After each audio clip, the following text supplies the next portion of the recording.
morning, everybody. Hey. Still setting up. Give me a second.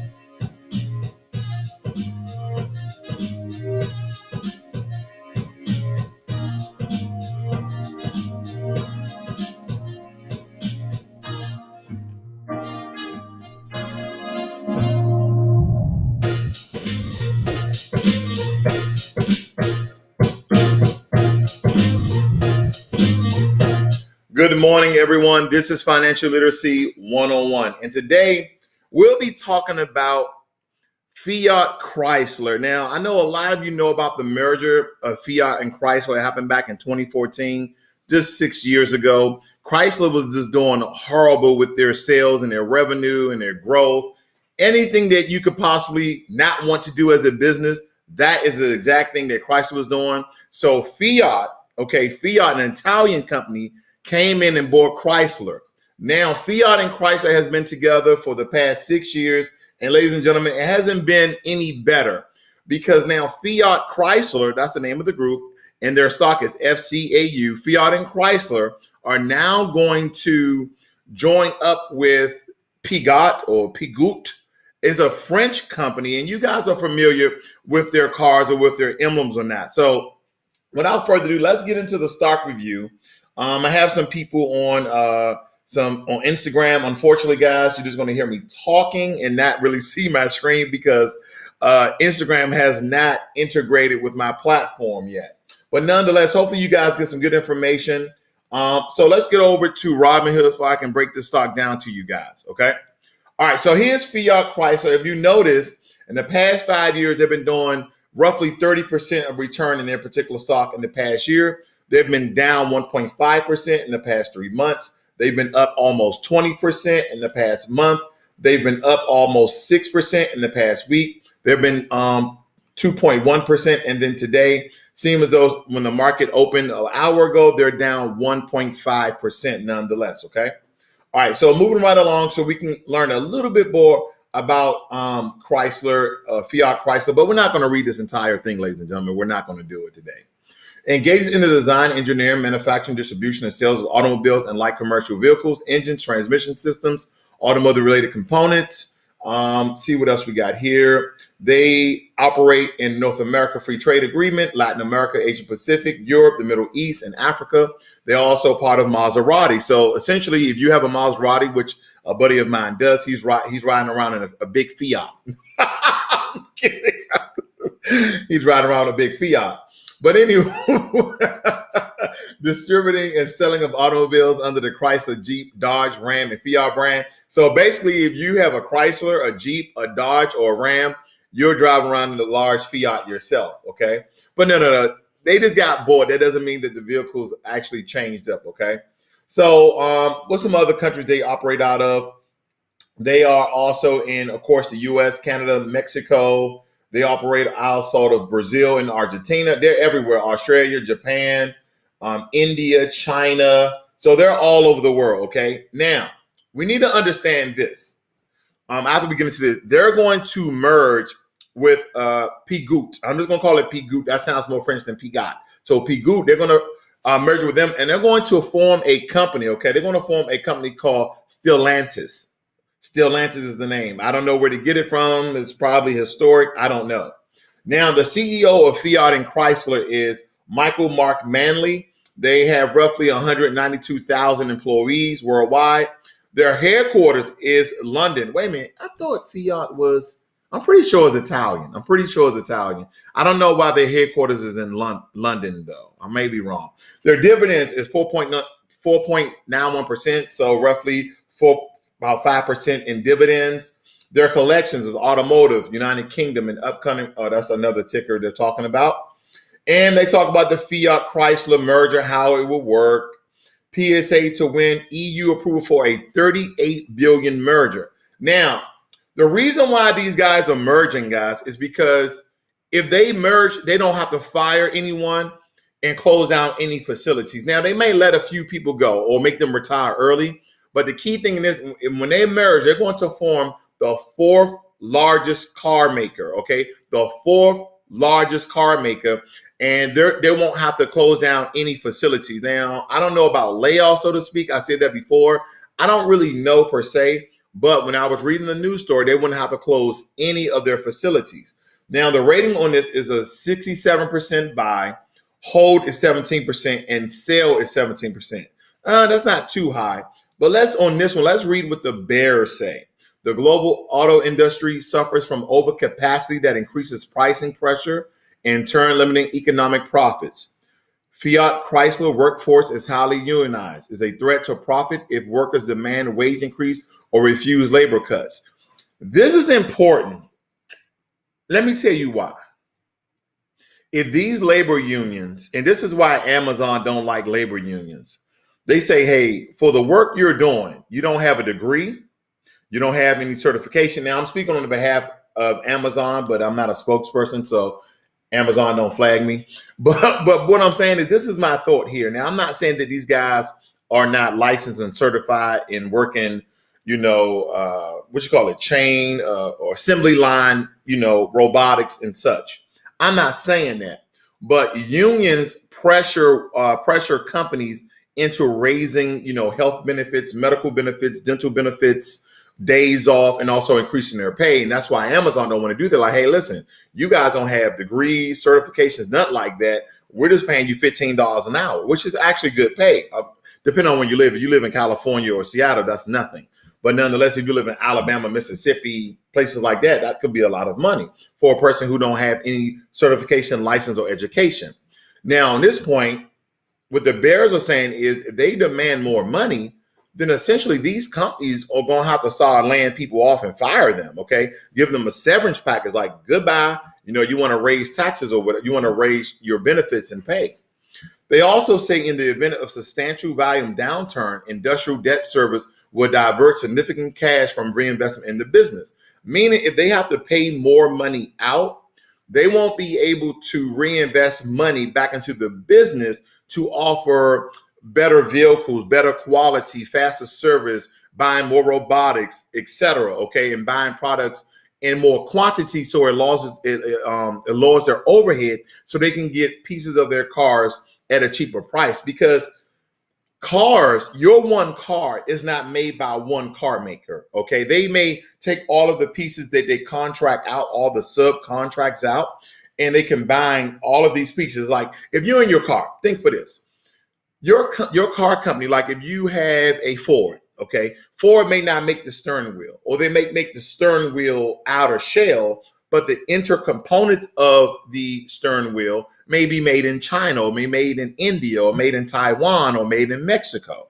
So even your little buttons, like your power windows and power door locks, they may be made in Italy. They may be made in Korea. They have thousands of subcontracts just to put together your entire vehicle, okay? Just for you guys to get a little more information on how the car industry works. It's quite fascinating to me that a car company does not make all the internal pieces of a car. Like your heads-up display, that hologram image that's on your windshield, so you don't have to look down. It's more of a safety feature, but they use it as a premium feature. It's a safety feature, in my opinion. I believe hologram heads-up display that you see in your window shield, and also rear detection and rear camera should be standard on every vehicle for safety. That's just my opinion, okay? But nonetheless, here are the quarterly earnings. Q4 2019, they were pretty much up. They were doing very, very well. Q1 2020, they're slightly down. In Q2, they went down. We understand this, guys. I know I've been beating a dead horse on this one, but I just like to show you COVID-19 has affected most people. So right here, March 20th, that's kind of like March 15th or March 25th. COVID-19 has really affected these stocks, but they're coming back up. Now, if you notice, I said it's time to buy, okay? It's time to buy, and we're going to get to that, okay? They just turned green on us, so they're doing pretty well. They're bouncing back already. Here are the other listed companies that people also looked at. Ford Motors, I don't know why. Now, if Ford turns a portion of their industry into electric vehicles, Ford will go up to $12, $15, okay? And they are changing, okay? They are changing. You got GM, GE, and Bank of America. Let's move on. Let's go over to Yahoo. All right. So Yahoo, when we talk about Fiat Chrysler automobiles, let's look at their max and we see how their performance is doing. So they've been doing pretty well. Okay, they've been doing pretty well. Right here, they were all the way up to $24 a share. Of course, this is COVID-19. They dropped down to $7.19, ladies and gentlemen. And right now, we could have almost doubled our money. This is a lot of things that investors did. Okay, very novice and beginner and very emotional investors sold their shares in all of these companies that we've been doing stock reviews on during the March 20th timeframe. Like, oh, my 401k, my 403b, my IRAs went down, my stock portfolio decreased. And look at it now, ladies and gentlemen, it is bouncing back. Okay, not as fast as we were like, because we're still in the midst of COVID-19. We're still going through a pandemic. But believe me, it went from $24 down to $7. And if you would have bought it on the dip, think about this. If you would have bought it on the dip, which I've been telling people, hey, it's time to buy. It's a pandemic. In chaos, that is when you buy. See, a lot of you have your emergency fund. Great. You should have like $1,000 or $2,000 just left to the side waiting for a CEO to get fired, or a car to catch on fire, or a pandemic, okay, or a market crash, because those Mensa and very legendary investors, what they do is they just wait until the market does a market correction or pullback date or something like the pandemic, and right on the dip, when this start cut itself literally in half, okay, literally in half, or went down triple the amount. Now that I think about it, it went from 24 to 7, okay? They bought hundreds, if not thousands, of these shares. That's why you got to be very intelligent when you guys are investing, okay? So you not become emotional. Just hold on to your investments, okay? The 52-week range, $6 to $16. That's a $10 increase on every share that you would have bought. Every share that you would have invested in, you would have went up $10, okay? So that's very, very imperative that you understand that information. Now, let's go over to Zacks. Zacks says this is a strong buy. We're talking about Fiat Chrysler automobiles. Here's another analytical tool in your toolbox that I absolutely use every day. And I just kind of give it a quick overview. I'm looking at their value growth momentum, and their value is an A, their growth is an F. And I'm pretty sure that is predicated upon their movement after COVID-19. I could be wrong, but their momentum is a C, okay, meaning slow, but it is a strong buy because we have this merger coming up. And I'm telling you, they've already been up 3% in the market, okay? All right, so let's look at some more information with Fiat. So it says right here, let me blow this up for you guys. Stellantis will be the company after these guys merge, okay? So it says Fiat Chrysler Peugeot make PSA amend merger term to conserve cash. Key term, to conserve cash. The two companies are set to merge into Stellantis, the world's fourth largest car maker. The car makers expect to complete the tie-up process by the end of the first quarter, which is March, April timeframe. So that's why it's time to buy right now. So a lot of you guys are heavily in forward. You could be missing out. Now, this for some quick history. I told you guys when I first started the video that Fiat and Chrysler merged back in 2014, okay? And Fiat has 100% of the Chrysler group, okay? So you guys with Maseratis, Rams, Dodge, you guys are driving a big Fiat. I can't say it enough. Nonetheless, let's get into this information over here. We're talking about Chrysler. It says Chrysler is one of the big three automobile manufacturers in the United States, headquartered in Auburn, Michigan. The company will be renamed to Stellantis once the merger of Fiat Chrysler automobiles and Peugeot is completed in the first quarter of 2020. What else do we have here? Let's see. What we have over here? Let's see. Now, Peugeot is a French automotive manufacturer, part of the group PSA, the family business that preceded, and the current Peugeot company was founded in 1810 in France. Oui, comment allez-vous? Je me remercie vous et toi. Merci beaucoup. All right, for you guys who know French. And let's see what else. Fiat, we went over that. Now, let's get into the news story, which is very, very important. I'm going to read this to you guys, okay? So I'm not trying to sort your intelligence. I know you guys can read. I'm just going to bear with me here. Fiat Chrysler and PSA are set to win EU approval for their $38 billion merger to create, where I'm at, to create the world fourth largest car maker. People close to the matter said, as they strive to make the industry dual challenge of funding cleaner vehicles and the global pandemic. Okay, the green light from the European Commission would formalize the creation of Stellantis, a car making group that could tap hefty profits from selling Ram pickup trucks and Jeep SUVs to U.S. drivers to fund the expensive development of zero emission vehicles for sale in European and China. Okay. The all-share merger announced late last year will unite brands such as Fiat, Jeep, Dodge, Ram, and Maserati. So Maserati is going to be part of Stellantis. And Stellantis, the root word of Stellantis is Atlantis. So these cars must be amphibious. I'm just kidding. With the like of Peugeot, Opel, and DS, while targeting annual costs, of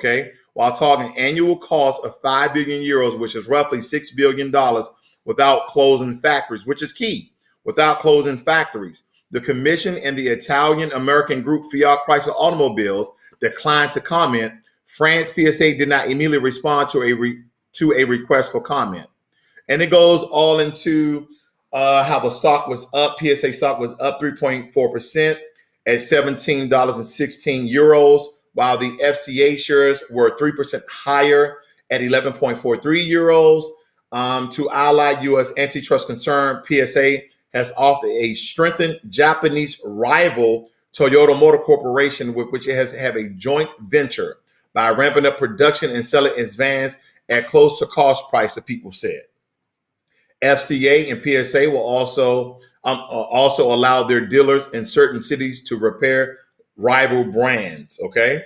And then they go into some more information. They said the challenge, I'm right here. The challenge of switching to electric cars have been complicated by the COVID-19 pandemic. So basically what that's telling you is the merger is costing for them to save a lot of cash, not close factories. And you got to read through this. So the point I'm making here is they're getting into the electric car business as well. So this new company does, because of all these mergers, first Fiat and Chrysler merge. Now Fiat Chrysler is merging with Peugeot, which is they're going to form a new brand called Stellantis, and they're going to start getting into the electric car business. But they said that the challenging part of this has been complicated by COVID-19. Okay, but it tells you they're going to start making electric cars. So again, we had a low price point of a whopping $13. Let me scroll up here. $13 a share.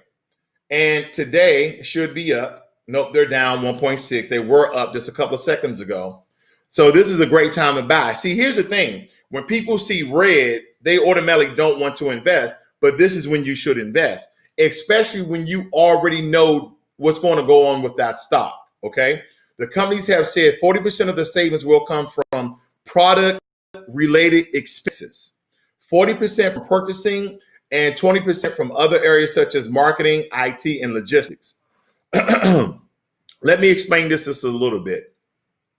Because you're combining three car companies now, two car companies, but we understand it's actually three, because you have Fiat, Chrysler, and you also have Peugeot. Okay, that's going to form Stellantis. Now they have all of this market space, okay, market share, market space, where they can now interchangeably configure their warehouses to make the products that they could possibly make and put in each vehicle. So that means when you buy a Dodge, a Ram, a Maserati, a Fiat, or a Peugeot, which is going to be under Stellantis, you're going to see interchangeable parts, okay, maybe all of the buttons from the Stellantis group are going to be the same. This probably design was printed on the button a little bit differently. The steering wheels, the dashboards, the seats, the rugs, the framing, all of that may be the same, but it's going to have a different style depending on that car company. But they save money when they combine their resources. Think about it if You went out, right? You went out and you said, you know what? I want to buy a business. That's what you said. You said, I want to go out and I want to buy a business. And you did it by yourself. So you're coming more out of pocket. So your expenses are a lot more. But if you say, hey, me, him, and her are going to join a business and we gather our resources, so less money is coming out your pockets, if that makes sense at all, right? So they have less expenses when they combine their resources, okay? So let me show you this one more time again so you understand what I'm getting at, okay? I like to drive home this point. The company here said 40% of their savings will come from product-related expenses, $40 from purchase, 40% from purchasing, and 20% from other areas such as marketing, IT, and logistics, okay? Because Peugeot in France have their own logistics network. Fiat Chrysler have their own logistic network. They can combine their logistic networks, meaning they can ship parts, services, and also cars at a cheaper amount all across their networks, okay? So that's basically it for this morning, ladies and gentlemen. I should be on in the next 30 to 40 minutes. I have another video. I have some video clips for you guys that you absolutely have to see.